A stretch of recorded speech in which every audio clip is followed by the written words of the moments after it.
মান। জি আব্বু। তোমার হাতে দেখছি একটা বই আর একটা মার্কার আছে, ঠিক আছে? তো আমরা এই মার্কার এবং বই নিয়ে কয়েকটা প্রিপারেশন শিখি প্র্যাকটিক্যালি, ওকে? ওকে। আচ্ছা, যদি মার্কারটা বইয়ের ভিতরে থাকে তাহলে তুমি কি বলবা, কোন প্রিপারেশন ইউজ করবা? যদি বইয়ের ভিতরে থাকে তাহলে বলবো ইন। ইন। ইন। আচ্ছা হ্যাঁ, আর যদি বইয়ের উপরে থাকে?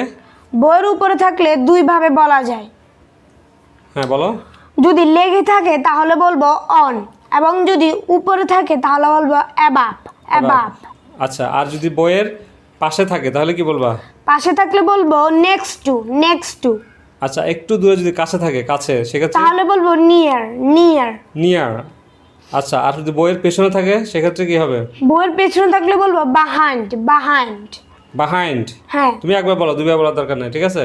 হ্যাঁ। তারপর যদি সামনে থাকে তাহলে কি হবে? সামনে থাকলে বলবো আমরা in front of. In front of. In front of, okay.